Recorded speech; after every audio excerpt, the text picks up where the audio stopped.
Hello दोस्तों, एक बार फिर से स्वागत है आपका आरएम स्टडी पॉइंट में। आज हम पढ़ने वाले हैं एनसीईआरटी एससीईआरटी जो कि बीटीबीसी का बुक बिहार सरकार में चलता है। ज्योग्राफी का आपका यह क्लास 6 है और हम एमसीक्यू करने वाले हैं। पृथ्वी के प्रमुख परिमंडल दोनों ऐड है इसमें क्वेश्चन। एनसीईआरटी और बीटीबीसी दोनों आपको जो बिहार सरकार में पढ़ाया गया है बुक में और जो एनसीईआरटी में पढ़ाया गया है, दोनों लगभग सेम ही है और सेम क्वेश्चन हम लेकर चलेंगे। बहुत ही इंपॉर्टेंट है, यहाँ से बहुत सारे क्वेश्चन आपसे पूछे जाते हैं। तो चलिए बिना समय गवाए हुए हम शुरू करते हैं पहला क्वेश्चन को। पहला क्वेश्चन है कि जल मंडल में जल की कौन कौन सी अवस्थाओं को सम्मिलित किया जाता है। जल मंडल में कौन कौन सी अवस्था आप सम्मिलित करते हैं? जल को, बर्फ को, जलवाष्प को, इनमें से सभी। आंसर बताइएगा क्या होगा। तो आप जलमंडल पढ़े हैं, तो जलमंडल में क्या क्या होते हैं? जल भी होते हैं, बर्फ भी होते हैं, जलवाष्प भी होते हैं। क्या ये सभी अवस्थाएं जो हैं क्या हैं? जलमंडल के हैं। ये सभी अवस्थाएं किसके हैं? जलमंडल के। पृथ्वी के जो आप भाग देखते हैं, बड़े भूभाग में क्या है? सिर्फ जल ही जल है, जिसको क्या आप कहते हैं? जलमंडल कहते हैं। और जलमंडल के ये सारे अवस्थाएं जो कि जल, बर्फ, जलवाष्प, नदी, ये सभी जो हैं क्या है? जल ही हैं, जलमंडल के अवस्थाएं। दूसरा हम चलेंगे क्वेश्चन पर। जैव मंडल के अंतर्गत कौन कौन से परिमंडल शामिल हैं? दूसरा क्वेश्चन है जैव मंडल।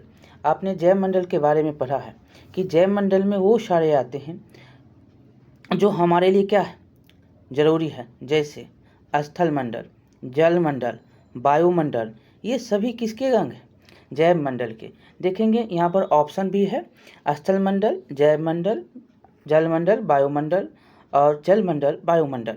ऑप्शन देखेंगे तो यहाँ पर डी नंबर आपका है स्थल मंडल, जल मंडल और वायुमंडल।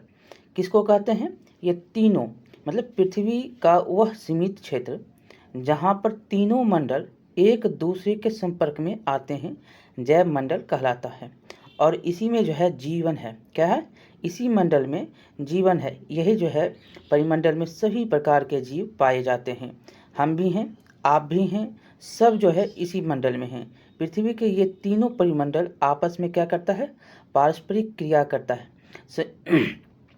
पारस्परिक क्या करता है? क्रिया करता है और एक दूसरे को किसी न किसी रूप से ये प्रभावित करता है। हमने इसके बारे में बहुत ही अच्छी प्रकार से अध्ययन किया है और अध्ययन के दरमियान हमने आपको कहा भी कि ये तीनों क्या है? तीनों ही आपका ये पारस्परिक जो है क्रिया करता है। एक जो है सामंजस्य इसके साथ बैठता है, तभी तो जीवन है। अगर स्थल ना रहेगा तो आप पानी में रहिएगा। चलिए आगे हम चलेंगे तीसरे पर। वायुमंडल नहीं रहेगा तो जल सांस लीजिएगा, जल नहीं रहेगा तो पानी कैसे पीजिएगा, या पानी का जो भी काम आपका होता है। तीसरा क्वेश्चन चलेंगे, विश्व का सबसे ऊंचा शिखर कौन सा है? ये तो क्वेश्चन आप बचपन से पढ़ते आए हैं, बताइएगा। पहला number Kilimanjaro, mount Everest, K2 और कंचनजंगा। बहुत ही जो है बेसिक नॉलेज आपसे पूछा जाता है। बीटीबीसी और एनसीईआरटी में ये सारे आपको पढ़ाए गए हैं, एक भी पॉइंट इधर से उधर नहीं है। जो भी आपको कुछ ऐसी जानकारी जो हम यहाँ पर देंगे, सब जो है सेम ही होगा। और बीटीबीसी और एनसीईआरटी में भी आपको माउंट एवरेस्ट, सागरमाथा के नाम से जाने वाले, ये आपको याद रखना है। माउंट एवरेस्ट को सागरमाथा भी कहते हैं नेपाल में। और यहाँ से क्वेश्चन आपको पूछता है, इसकी ऊंचाई भी पूछता है। इसका आंसर हो जाएगा क्या? तो सबसे जो विश्व का सबसे ऊंचा शिखर कौन है? तो माउंट एवरेस्ट है। और इसकी ऊंचाई समुद्र तल से 8848, कितनी? तो 8848 मीटर है, ये याद रखिएगा। और यहाँ से क्वेश्चन आपको पूछता है। दूसरा आपका कौन है? तो ये K2 है। क्या है? ये K2। इसकी ऊंचाई जो है 8611 मीटर ऊंचा है। और तीसरा आपका है कंचनजंगा, जो समुद्र तल से कितना? तो 8556 मीटर ऊंचा है। ये याद रखिएगा, हमने दोनों को बता दिया। अब हम आगे चलेंगे। आपका है चौथा नंबर क्वेश्चन कि विश्व का सबसे गहरा भाग किस महासागर में है? ये तो आप जानते भी हैं कि विश्व का सबसे गहरा भाग किस महासागर का है। क्वेश्चन का ऑप्शन है प्रशांत महासागर, अटलांटिक महासागर, हिंद महासागर और आर्कटिक महासागर। क्या होगा? तो प्रशांत महासागर इसका आंसर होगा। देखिए प्रशांत महासागर में जो है मेरियाना, ये आपसे पूछता है कि मेरियाना गर्त यहीं पर है। क्या है? मेरियाना गर्त है और इसकी जो गहराई कितना है? 11,022 मीटर। कितना? 11,022 मीटर प्रशांत महासागर की गहराई है। ये मेरियाना गर्त की है किस में है? तो मेरियाना गर्त का जो है आप याद रखेंगे ये प्रशांत महासागर में है और इसकी गहराई जो है क्या है? विश्व की सबसे बड़ा गहरा जो प्रशांत महासागर का मेरियाना गर्त है, इसकी गहराई 11,022 मीटर है।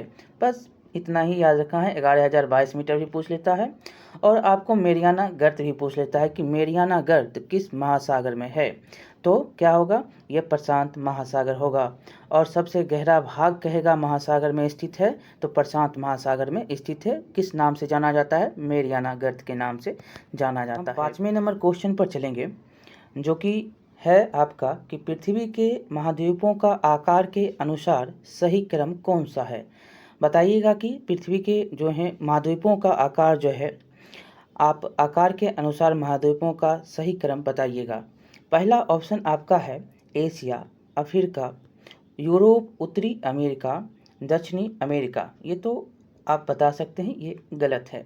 दूसरा, एशिया, उत्तरी अमेरिका, दक्षिणी अमेरिका, यूरोप और जो है अफ्रीका और यूरोप, ये भी आपका गलत है। चलिए सी नंबर देखेंगे। सी नंबर है एशिया, अफ्रीका, उत्तरी अमेरिका, दक्षिणी अमेरिका, यूरोप। ये सही है। कैसे सही है? देखिए एक यहाँ पर छोड़ दिया है, तब पर भी जो है ये सही है। इसके पहले जो है अंटार्कटिका है, तब ऑस्ट्रेलिया है। सही क्रम में आपका कौन है? यही है। ये देख सकते हैं उत्तरी अमेरिका और जो है दक्षिणी अमेरिका दे दिया, उससे पहले क्या होता? अफ्रीका होता। यहाँ पर देखेंगे एशिया अफ्रीका के साथ तो चला है, लेकिन ये यूरोप उत्तरी अमेरिका दिया, ये गलत हो गया। और दूसरी बात जो है ये डी नंबर हम देखेंगे तो एशिया, यूरोप, अफ्रीका दे दिया, ये गलत हो गया। तो इस प्रकार से आपका सही क्या हो जाएगा? तो सही आपका हो जाएगा एशिया, अफ्रीका, उत्तरी अमेरिका, दक्षिणी अमेरिका। और सही क्रम और आप ऐसे रखिएगा या तो रखिए अंटार्कटिका, तब यूरोप, तब ऑस्ट्रेलिया। ये आपका सही क्रम आकार के हिसाब से हो गया। आगे चलिएगा। 6ठा नंबर कि एशिया तथा यूरोप को अलग करने वाली स्थलीय जो है संरचना बताइएगा कौन सा है? शामिल इसमें है, कौन शामिल है? तो ये यूराल पर्वत, यूराल नदी, काकेशस पर्वत, इसमें से बताना है आपको केवल 1, 2, 3, 1, 2 उपयुक्त में से सभी कौन सा होगा जो शामिल स्थलीय संरचना है? तो इसमें है आपका यूराल पर्वत और यूराल नदी। देखेंगे तो यहाँ पर देखिएगा कि यूरोप और एशिया एक ही भूभाग के जो हैं, ये यूरोप है। ऐसे आपको चित्र के अनुसार हम समझाएंगे। तो आप ऊपर के भाग को देखिएगा तो विश्व में जो है यहाँ पर आपका भारत है, तो ये भाग क्या है? ये भाग आपका एशिया का है ना, एशिया का। वहीं यहाँ पर आपका यूरोप है, ये यूरोप है। और उसके बाद आता है उत्तरी और इसके बाद आता है दक्षिणी, और ये आपका अफ्रीका, इधर आपका ऑस्ट्रेलिया और नीचे जो है अंटार्कटिका है। तो ये जो आप देखते हैं ये भाग यूरोप और एशिया एक ही भाग के रूप में दिखाई पड़ता है। ये भाग देख रहे हैं ना। और जो सिर्फ जो है यूराल पर्वत और यूराल नदी के द्वारा एक दूसरे से अलग होता है। यहाँ पर यूराल पर्वत है और यूराल नदी है, जिसके कारण ये दोनों जो है अलग होता है। ये याद रखिएगा। यहाँ से क्वेश्चन जो है बार बार आपको पूछा जाता है। यूराल नदी और यूराल पर्वत दोनों जो है एशिया और यूरोप को अलग करने वाली स्थलीय संरचना है। और आपको यहाँ पर 1-2 बात और हम बता देते हैं कि व्यवहारिक रूप से यूरोप और एशिया को 2 महाद्वीप ही समझा जाता है, और यूरोप और एशिया के संयुक्त जो भूभाग को जो है आप क्या कहते हैं? यूरेशिया कहते हैं। ये जो संयुक्त भाग है उसको आप क्या बोलते हैं? यूरेशिया, मतलब यूरोप प्लस एशिया, यूरेशिया कहा जाता है संयुक्त रूप से। बहुत बार आपसे पूछा भी जाता है कि यूरेशिया किसके मिलने से बनता है? तो यूरोप प्लस एशिया। चलिए आंसर आपका हो गया यूराल और पर्वत और नदी, यूराल नदी। 7वां नंबर क्वेश्चन कि वह कौन सा महाद्वीप है जिससे होकर कर्क रेखा, मकर रेखा, विषुवत तीनों गुजरती है। एक बार नहीं, बहुत बार ये क्वेश्चन आपको प्रीवियस ईयर में मिल जाएंगे। हमने आपको पढ़ाते वक्त भी बताया था कांगो के बारे में। ये कहाँ पर है? तो ये अफ्रीका में है। कहाँ पर है? अफ्रीका में। कर्क, मकर और जो है विषुवत, ये तीनों के तीनों अफ्रीका जो है, ये अफ्रीका आप याद रखेंगे। आंसर आपका हो जाएगा ये अफ्रीका जो देख रहे हैं, ये अफ्रीका और दक्षिण अमेरिका और यूरोप एशिया जो दिख रहा है आपको, क्या हो जाएगा आंसर? अफ्रीका। देखिएगा वह कौन सा महाद्वीप है जिससे होकर कर्क रेखा, मकर रेखा और विषुवत तीनों गुजरता है? वो है अफ्रीका। अफ्रीका क्या है? अफ्रीका एशिया के बाद दूसरा सबसे बड़ा महाद्वीप है। क्वेश्चन याद रखिएगा, हम आपको बता रहे हैं। आपसे पूछता है कि दूसरा महाद्वीप कौन है सबसे बड़ा एशिया के बाद, तो वो अफ्रीका है। आपको क्रम के साथ भी याद रखिएगा, क्योंकि क्वेश्चन आपसे क्रम के अनुसार भी पूछ लेता है। अफ्रीका भी नहीं देगा और एशिया भी नहीं देगा, तब कहेगा कि अब बताइए कि इसमें सबसे बड़ा कौन है। तो उत्तरी और दक्षिणी अमेरिका को याद रखिएगा, और उसके बाद जो है अंटार्कटिका और ऑस्ट्रेलिया, ये जो है आपको अफ्रीका, ऑस्ट्रेलिया, ये सब आपको याद रखना है लाइन बाय लाइन। यूरोप के जो भाग हैं उसको याद रखिएगा, नहीं तो आपका यहाँ से क्वेश्चन का जो है गलत होना संभव हो सकता है। क्रम से याद रखिएगा। हम यहाँ पर आपको बता रहे थे कर्क मकर, तो कर्क मकर आपका ये आंसर हो जाएगा। ये तीनों जो है गुजरती है, ठीक है, अफ्रीका से। और विषुवत जो रेखा है 0 डिग्री अक्षांश होता है, आप जो ये जानते हैं, ये 0 डिग्री अक्षांश इस जो है महाद्वीप के लगभग मध्य भाग से होकर गुजरता है। किसके मध्य भाग से? अफ्रीका के। चलिए अब हम आगे चलते हैं। 8वां नंबर क्वेश्चन, एशिया को अफ्रीका से अलग करने वाली नहर का क्या नाम है? नहर का नाम बताइएगा। एशिया को अफ्रीका से अलग करने वाली नहर का क्या हो जाएगा? ये एशिया, देखिए ये आपका, एक मिनट रुकिएगा, ये जो है आपका एशिया है, और यहाँ से जो है ये जो भाग है, यहाँ से ये से सुएज नहर निकलता है। सुएज नहर जो मिस्र में है। ये क्वेश्चन बहुत बार पूछा गया है, एक बार नहीं बहुत बार क्वेश्चन पूछे गए हैं। ये समझ गए आप कि मिस्र के जो सिनोई ये भाग है, मिस्र सुएज नहर, तो मिस्र के सिनोई जो है प्रायद्वीप में बनाया गया ये सुएज नहर है, जो कि विश्व की सबसे बड़ी जो कृत्रिम, मतलब कि बनाया गया अपने जो है उपयोग के लिए। आप जो खुद बनाते हैं प्राकृतिक रूप से बनता है तो अलग बात है, जो बनता है वो कृत्रिम होता है, ठीक है। तो कृत्रिम रूप से ये नहर बनाए गए हैं, और यह नहर जो है भूमध्य, ये भी याद रखिएगा, ये जो आपको हम बता रहे हैं भूमध्य सागर को लाल सागर से जोड़ती है। कौन ऐसा नहर है जो भूमध्य सागर को लाल सागर से जोड़ती है? तो याद रखेंगे सुएज नहर है। कौन नहर? तो सुएज नहर। आपको हमने बताया कि ये सुएज नहर मिस्र में है। कहाँ पर है? मिस्र में है। और प्रायद्वीप पूछेगा तो सिनाई प्रायद्वीप। और यहाँ पर किसको किससे जोड़ती है? तो भूमध्य सागर को लाल सागर से जोड़ती है। और एक बात और याद रखना है कि एशिया महाद्वीप को अफ्रीका महाद्वीप से अलग करती है। एक को जोड़ती है और एक को अलग करती है। एशिया महाद्वीप को जो है अफ्रीका से अलग करती है, तो ये सुएज नहर। जोड़ती किसको है? तो सागर को, भूमध्य सागर को लाल सागर से जोड़ती है। और विश्व का जो है सबसे बड़ा कृत्रिम नहर सुएज नहर है। कहाँ पर है? तो मिस्र में है। और कब बनाया गया? तो 1869 ईस्वी में जो है इसको आवागमन के लिए खोला गया था। बनने में जो है समय लगे, लेकिन 1869, और इधर आपको 1-2 साल पहले की घटना याद हो तो वो एक जहाज़ उसमें जाकर फंस गया था, जिसके कारण आर्थिक स्थिति देखने को मिली थी कि बहुत ही डमाडोल हुए थे। तो 1869 में जो है ये जहाज़ों के लिए खोला गया था, और जिसके बाद जो है अभी हम देखते हैं तो ये अभी तक चलता आ रहा है। और यूरोप और एशिया के बीच की जो दूरी है कम करने में जो है इसकी बहुत बड़ी भूमिका है। हमने बहुत सारी बातें आपको सुएज नहर की जो है बता दी, शुरू से लेकर अब। नवा क्वेश्चन हम देखेंगे अब कि लिखा गया है कि उत्तरी अमेरिका तथा दक्षिणी अमेरिका महाद्वीप किस देश में मिलते हैं?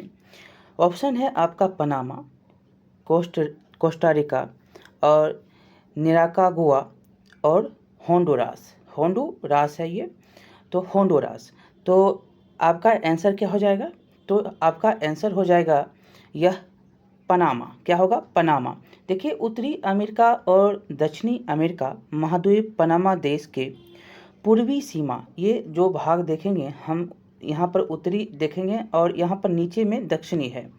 तो उत्तरी और दक्षिणी जो है वो किस देश में मिलते हैं? तो पनामा। ये और यह पूर्वी सीमा में एक सक्रिय स्थल से जुड़ा हुआ, यहाँ पर देखिए एक सक्रिय स्थल से ये जुड़ा हुआ है, और जिसको आप कहते हैं पनामा स्थल संधि। ये पनामा स्थल संधि से यह जो है देश मिलते हैं। आपको याद रखना है, पनामा स्थल संधि से ये देश मिलता है। ये पूर्वी, हम थोड़ा यहाँ पर आपको ऐसे करके ये समझिए कि आपका क्या है, ये आपका है क्या? उत्तरी अमेरिका, और यहीं पर नीचे में आपका दक्षिणी अमेरिका है। इसी से जो है यहाँ पर आपका पनामा है। तो आपका यहाँ पर याद रखेंगे, आंसर हो जाएगा ए नंबर। ए नंबर क्या होगा? ए नंबर। और एक बात और यहाँ पर याद रखना है कि यह स्थल संधि जो है अटलांटिक महासागर को प्रशांत महासागर से अलग करता है। ये भी क्वेश्चन आपसे पूछा जाता है कि कौन सा संधि जो है अटलांटिक महासागर को प्रशांत महासागर से अलग करता है? तो वो है पनामा स्थल संधि। और उत्तरी अमेरिका को दक्षिणी अमेरिका जो है उपमहाद्वीप, उत्तरी और दक्षिणी अमेरिका उपमहाद्वीप जो है किस देश में मिलते हैं? तो पनामा स्थल संधि से ये दोनों देश मिलता है। और यहाँ पर याद रखना है ये स्थल संधि है। और दूसरी बात यहाँ याद रखना है कि कौन सा जो है स्थल संधि अटलांटिक और प्रशांत महासागर से मतलब उसको अलग करता है। तो कौन सा? तो पनामा स्थल संधि जो है अटलांटिक महासागर को प्रशांत महासागर से अलग करता है। चलिए अब हम 10वां नंबर देखेंगे। 10वां नंबर है कि दक्षिणी अमेरिका महाद्वीप के संदर्भ में नीचे दिए गए कथनों पर विचार करेंगे कि इस महाद्वीप के पूर्व में प्रशांत महासागर तथा पश्चिम में अटलांटिक महासागर है। हमने अभी तक पढ़ा है और बाद में भी जो हम इसकी पूरा हम व्याख्या आपको हम पूरा सही जो है आपको हम बताने वाले हैं। पहला क्या है कि इस महाद्वीप के पूर्व में प्रशांत महासागर, दक्षिणी अमेरिका याद रखिएगा, दक्षिणी अमेरिका तो पूर्व में है प्रशांत महासागर तथा पश्चिम में अटलांटिक महासागर। विश्व की सबसे लंबी पर्वत श्रृंखला एंडीज इसके उत्तर से लेकर दक्षिण की ओर फैली हुई है। और इस तीसरा है कि इस महाद्वीप में विश्व की सबसे बड़ी नदी अमेजन बहती है। आपको इसमें सही चुनना है। देखिए 1 2 2 3 1 3 उपरोक्त में से सभी। आपका आंसर मात्र यहाँ पर 2 सही है। देखिएगा कौन? तो 2 और 3। कैसे? तो यहाँ पर विश्व की सबसे जो लंबी पर्वत श्रृंखला है ये एंडीज ऐसे करके आता है, तो उत्तर से लेकर ये दक्षिण तक फैला हुआ है। ये हो गया। और जो है यहाँ पर इस महाद्वीप में क्या है? विश्व की सबसे बड़ी नदी अमेजन बहती है। ये भी आपका सही है। तो ये आपका दोनों सही हो गया। और इस महाद्वीप के पूर्व में जो है आपको क्या है? इस महाद्वीप के पूर्व में अटलांटिक महासागर है, ना कि प्रशांत महासागर, ये याद रखिएगा। और पश्चिम में आपका प्रशांत महासागर है, इसलिए ये गलत हो गया। क्या है? पूर्व में जो कौन है सागर? तो अटलांटिक महासागर है, और पश्चिम में आपका कौन है? तो प्रशांत महासागर है। ये याद रखिएगा, ऐसे क्वेश्चन जो हैं आपसे पूछे जाते हैं। और दक्षिण देखेंगे तो दक्षिण अमेरिका जो है, दक्षिण अमेरिका महाद्वीप का अधिकांश जो भाग है वो दक्षिणी गोलार्ध में स्थित है। किस गोलार्ध में? ये नीचे की ओर। दक्षिणी अमेरिका का जो भाग है ना, वो दक्षिणी गोलार्ध की ओर स्थित है। ये 4-5 क्वेश्चन जो हमने यहाँ पर आंसर के रूप में आपको बताया, क्वेश्चन के रूप में आपसे पूछा जा सकता है कि बताइए कि इस महाद्वीप का जो है जो आपने देखा कि दक्षिणी अमेरिका महाद्वीप है, तो इस महाद्वीप का जो पूर्वी भाग, किस भाग में कौन महासागर है? तो ये आप बताइएगा। तो कौन महासागर है? तो अटलांटिक महासागर पूर्व में, और पश्चिम में आपका कौन है? प्रशांत महासागर। विश्व का सबसे पर्वत श्रृंखला एंडीज जो है यहीं पर है, उत्तर से दक्षिण की ओर। और यहाँ पर एक बात और याद रखना है, सबसे बड़ी नदी जो अमेजन है यहीं पर दक्षिणी अमेरिका महाद्वीप के में ही जो है आपको मिलते हैं। ये बहुत ही इम्पोर्टेंट आपसे क्वेश्चन पूछा जाता है। और जो दक्षिणी अमेरिका महाद्वीप का जो अधिकांश भाग है वह दक्षिणी गोलार्ध में स्थित है। ये सारे पॉइंट आपको याद रखने हैं। 11 नंबर पर देखें चलेंगे। अब 11 नंबर है कि किस महाद्वीप को जो है द्वीपीय महाद्वीप कहते हैं। किस महाद्वीप को द्वीपीय महाद्वीप। बहुत बार क्वेश्चन जो है आपसे ये पूछे गए हैं। द्वीप मतलब पानी के बीच में रहने वाले, पानी के बीच में, ये चारों पट्टी से क्या है, पानी ही पानी, मतलब समुद्र के जो हैं। तो किसको कहते हैं, उत्तरी अमेरिका, अटलांटिक और यूरोप और ऑस्ट्रेलिया। एक आपको मिलता है ऑस्ट्रेलिया बीच में, ये क्या है। तो किस महाद्वीप को द्वीपीय महाद्वीप कहते हैं, तो ऑस्ट्रेलिया को। ऑस्ट्रेलिया जो है, ऑस्ट्रेलिया महाद्वीप को द्वीपीय महाद्वीप कहा जाता है। यह क्या है, चारों तरफ से महासागरों से घिरा हुआ है।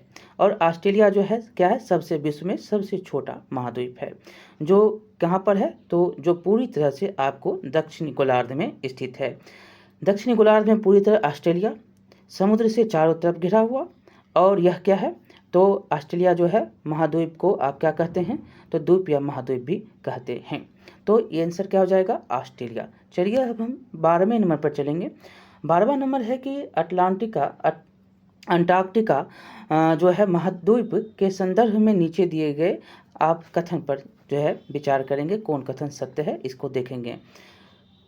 कथनों में कौन कथन सत्य है, तो अंटार्कटिका में देखेंगे तो इसका क्षेत्रफल यूरोप और ऑस्ट्रेलिया के जो है सम्मिलित क्षेत्रफल से अधिक है, ये आपका सही है।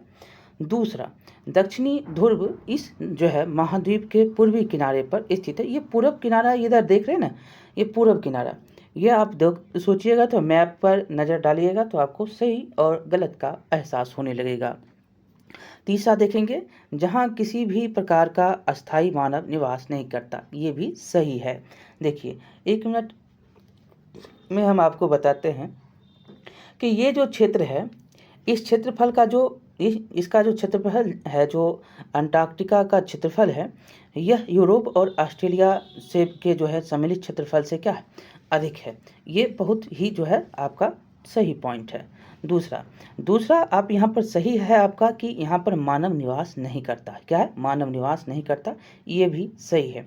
हम एक जो है बात आपको बता दें यहाँ पर कि ये जो 1 मिनट हम यहाँ लेते हैं, ये जो अंटार्कटिका है जो एक बहुत बड़ा ये महाद्वीप है, जो कहाँ पर है, दक्षिणी गोलार्ध में स्थित है। कहाँ पे, दक्षिणी गोलार्ध में।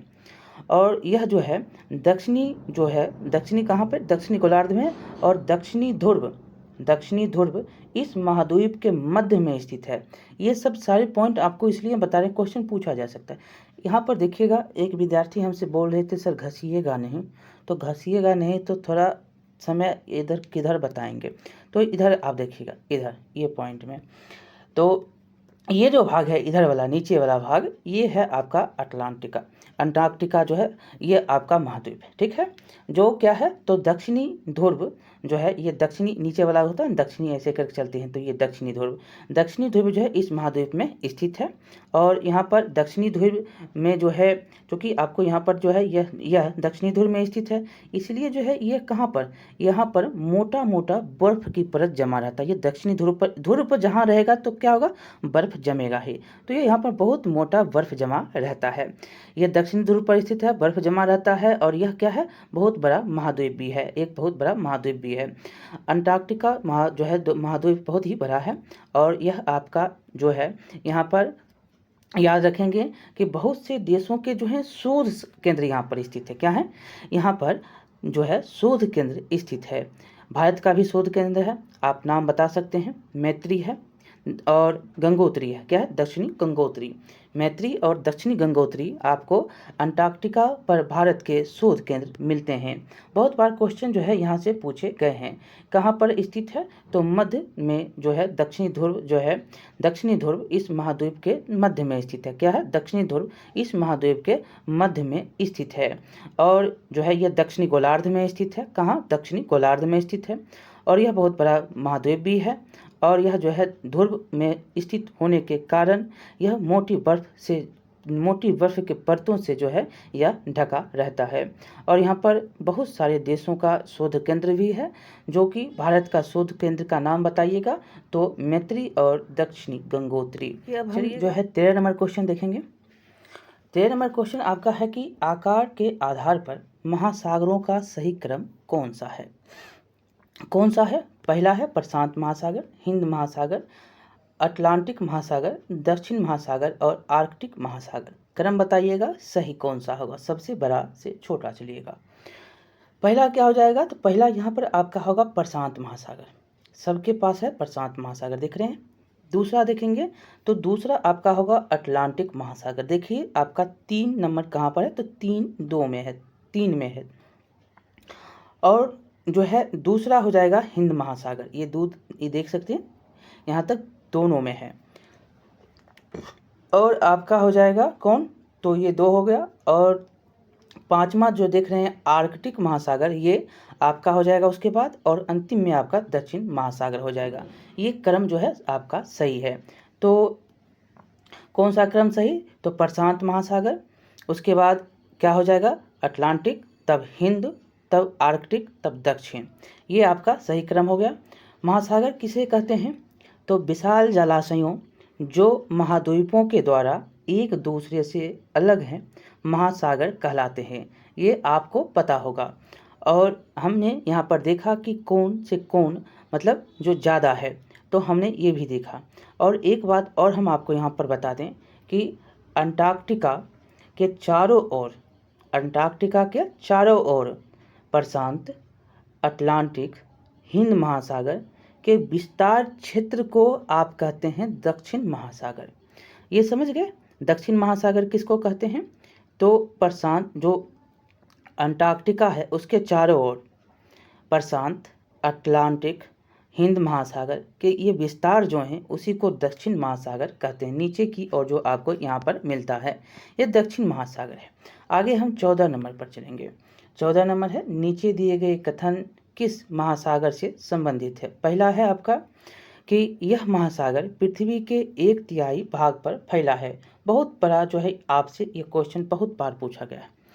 महासागर सबसे बड़ा पूछ दे तो प्रशांत। अब से ये क्वेश्चन पूछा जा रहा है आपसे, यही क्वेश्चन है कि यह जो है महासागर पृथ्वी के 1/3 भाग पर फैला है, अर्थात इसका क्षेत्रफल सभी महाद्वीपों के क्षेत्रफल से भी बड़ा है। दूसरा है कि यह अन्य महासागरों की अपेक्षा अधिक गहरा है। मैरियाना गर्त किस में पाया जाता है? प्रशांत महासागर में। तीसरा आपका ऑप्शन है कि इस महासागर के जो हैं एक और एशिया और दूसरा ऑस्ट्रेलिया है, तथा दूसरी और उत्तरी और दक्षिणी अमेरिका जो है महाद्वीप है। तो सिंपल क्वेश्चन और सिंपल आंसर आपको हम बताते आए हैं। ये सारे के सारे क्या हो जाएंगे? ये प्रशांत महासागर के आपको ये उदाहरण देखने को मिले। प्रशांत महासागर क्या है? सबसे गहरा है। और सबसे गहरा इसमें कौन सा? मैरियाना गर्त। गहराई कितना? 11,022।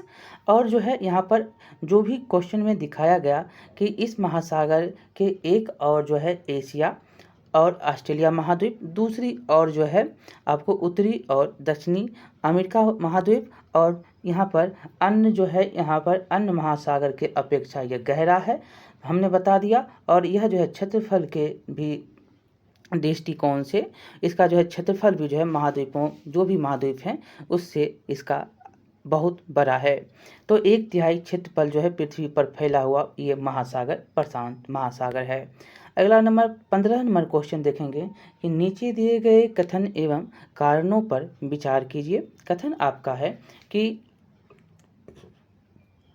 अटलांटिक महासागर की तट रेखा पोताशलियों एवं पत्तनों के निर्माण के लिए आदर्श स्थिति रखता है। कारण आपका है अटलांटिक महासागर की तट रेखा सीधे एवं चौड़े हैं। आप जब विश्व भूगोल को पढ़ते हैं तो विश्व भूगोल आप पढ़े हैं ना? नहीं पढ़े हैं तो अगर आप नहीं पढ़े हैं तो पढ़िएगा, तो उसमें आपको इन सारे बातों को बताया जाता है। यहाँ पर देखेंगे तो आपको आंसर क्या हो जाएगा? आंसर आपका एक सही है। क्या है? कथन आपका सही है। कैसे? तो अटलांटिक महासागर के तट जो हैं रेखा पोताशलियों एवं पत्तनों के निर्माण के लिए आदर्श स्थिति रखता है। कारण आपका गलत है। यह कह रहा है कि तट सीधी रेखा रहेगा तो यहाँ पर तो पत्तन का तो बात, पत्तन जो है ऐसे करके यहाँ पर आकर रुकेगा, यहाँ पर बनता है। जो आप बनाते हैं पत्तन का निर्माण आप करते हैं, ये आपका क्या हो जाएगा, जो कथन जो है आपका क्या है, सही है, कारण गलत है, ये सारे गलत हैं। तो हमने पूरा बता दिया। 1 मिनट में आपको हम इसका पूरा डिटेल आपको हम बताते हैं कि अटलांटिक महासागर विश्व का जो है क्या है, दूसरा सबसे महासागर, हमने ऊपर आपको क्रम में बताया था। और इसके पश्चिम किनारे पर जो है उत्तर एवं दक्षिण में अमेरिका है। क्या है, पश्चिम में ऐसे अगर हम देखेंगे तो पश्चिम में क्या है, तो ये आपका पश्चिम में हो गया कौन, तो उत्तर, और यहाँ पर दक्षिण में देखेंगे नीचे तो अमेरिका है, उत्तर और दक्षिण अमेरिका। तथा पूर्वी किनारे पर यूरोप और अफ्रीका, ये पूरब का किनारा मानेंगे तो यूरोप, और ये यूरोप है, ये अफ्रीका है, क्या ये अफ्रीका है, यूरोप और अफ्रीका है। और अटलांटिक महासागर की तट रेखा जो है क्या है, बहुत ही अधिक दंतुरित, मतलब कटी फटी है। जब कटी फटी रहेगी तभी तो आप पत्तन का निर्माण करिएगा, पोताशलयों एवं पत्तनों के लिए आदर्श होगा। ये आपको याद रखना है। ये जो रेखा है प्राकृतिक रूप से क्या है, ये प्राकृतिक रूप से कटी फटी हैं, मतलब दंतुरित हैं, जो कि आपको यहाँ पर पत्तन के लिए आदर्श स्थिति को सही मानता है, सही रहता है। तो ये आपका आंसर क्या हो जाएगा, कथन जो है सही है, कारण सीधा जो रेखा आपका यहाँ पर, ये जहाँ पर आपका पत्तन और महासागर तट रेखा कहे, अगर सीधा हो तो उसको गलत मारिए, ठीक है। 16 नंबर चलेंगे। 16 नंबर है कि व्यापार की दृष्टि से विश्व का सबसे व्यस्त महासागर कौन सा है। तो हमने व्यापार की दृष्टि के बारे में अब जानना है। तो व्यापार की दृष्टि से कौन सबसे जो है व्यस्त स्तंभ है, व्यस्त मतलब कि यहाँ पर बहुत सारे व्यापारिक जो है मार्ग बने हुए हैं, प्रशांत, हिंद, दक्षिण और अटलांटिक महासागर। आंसर आपका क्या हो जाएगा, तो व्यापार की दृष्टि से हमने पढ़ा भी एनसीईआरटी और बीटीसी में भी कि व्यापार की दृष्टि से जो है सबसे व्यस्ततम, सबसे बिजी जो महासागर है वो अटलांटिक महासागर है। कौन है, तो अटलांटिक महासागर। 17 नंबर क्वेश्चन देखेंगे कि वायुमंडल में जो है मध्यमंडल किन दो मंडलों के बीच पाया जाता है। ये क्वेश्चन आप बताइएगा, हमने इसके बारे में पहले भी आपको बताए हैं। वायुमंडल में जो है मध्यमंडल, एक यहाँ पर देखेंगे तो मध्यमंडल ये क्षोभ, समताप, मध्य और उसके बाद बाह्य, तब बही, ऐसे होता है ना। तो आपको बताना है कि वायुमंडल में मध्यमंडल जो है किन दो मंडलों के बीच पाया जाता है, हमने यहाँ पर बता दिया। अब बताइएगा, संताप, या इसको बाह्य बोलते हैं, इसको आयन मंडल भी बोलते हैं, इसको आयन मंडल भी बोलते हैं। तो इसलिए आंसर आप खोजिएगा क्या होगा, तो आपका आंसर यहाँ पर संताप है और आयन मंडल। जो बाह्य मंडल को आयन मंडल भी बोला जाता है, इसलिए यहाँ पर आयन मंडल है तो क्या हो जाएगा, आयन मंडल हो जाएगा। क्या होगा, आयन मंडल होगा। चलिए, तो हमने यहाँ पर वायुमंडल के मध्य में कौन कौन, तो मध्य जो है मध्य मंडल की किन दो मंडलों के बीच, तो समताप और आयन हमने यहाँ पर पढ़ लिया। देखिए एक बात और हम आपको बता दें कि पांचों मंडल तो आपको हमने दिखा दिया कि क्षोभ होता है, समताप, मध्य, आयन या बाह्य या बही, उसके बाद बही होता है। वायुमंडल में 1600 किलोमीटर जो है ऊंचाई, वायुमंडल जो है 1600 किलोमीटर ऊंचाई तक फैला हुआ, कितना, 1600। और यह जो है हमें वायु प्रदान करता है, जिससे क्या होता है, हम सांस लेते हैं। और हमारा जो सूर्य की जो ऊपर से आने वाली पराबैंगनी किरणें हैं या हानिकारक जो किरणें होती है, यही वायुमंडल है जो हमको इनसे बचाता है। ये याद रखना है बस, और कुछ नहीं, आगे हम चलेंगे। चलिए 18 नंबर देखेंगे, नीचे दिए गए कथनों पर विचार करें।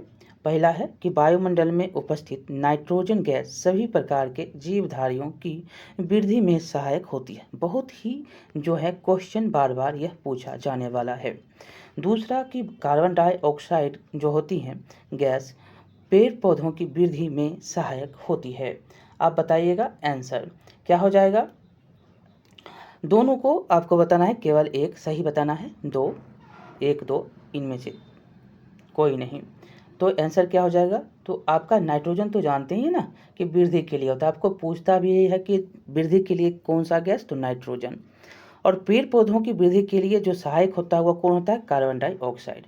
ये आपका दोनों सही है। वायुमंडल में कितना प्रतिशत नाइट्रोजन पाया जाता है? तो 78%। नाइट्रोजन के बाद सबसे ज़्यादा कौन पाया जाता है? ऑक्सीजन। कितना प्रतिशत? तो 21%। और जो है अन्य गैस भी पाए जाते हैं। यहाँ पर हमने जितना सबसे ज़्यादा आपको याद है कि ऑक्सीजन क्या है आपके लिए क्या? तो ऑक्सीजन। नाइट्रोजन जो है जीवधारियों के जो है वृद्धि के लिए, और आप जो ऑक्सीजन लेते हैं सांस के लिए। और कार्बन डाइऑक्साइड जो होता है क्या होता है? बहुत कम मात्रा में आपको मिलते हैं वायुमंडल में, लेकिन यह जो है पृथ्वी द्वारा जो छोड़ी गई ऊष्मा को क्या करता है? अवशोषित करता है, जिससे पृथ्वी क्या होती है? गर्म होती है। अगर इसको ये जो है तापमान पृथ्वी की ज़्यादा हो जाए तो क्या होगी? Global warming. ये जो है आप पहले भी पढ़े हैं। इसलिए कहता है कि ज़्यादा से ज़्यादा आप पेड़ पौधे का उपयोग मतलब लगाइए और पृथ्वी के तापमान को कम करिए। और ये कार्बन डाइऑक्साइड जो है पौधों की वृद्धि के लिए भी आवश्यक होता है। हमने इतने सारे बातें यहाँ पर जानी। चलिए अब जो है आपका यहाँ पर क्वेश्चन जो भी था हमने करवा दिया। चलिए मिलते हैं अगली वीडियो में। कैसा लगा? हमने थोड़ा समय लिया, लेकिन जो है डिटेल हमने चाहा कि डिस्कस कर लें। क्वेश्चन यहाँ से पूछा जाएगा तो आप छोड़िएगा नहीं। चलिए मिलते हैं अगले वीडियो में। बहुत बहुत धन्यवाद। लाइक करिएगा, शेयर करिएगा, सब्सक्राइब करना नहीं भूलिएगा। बहुत बहुत धन्यवाद।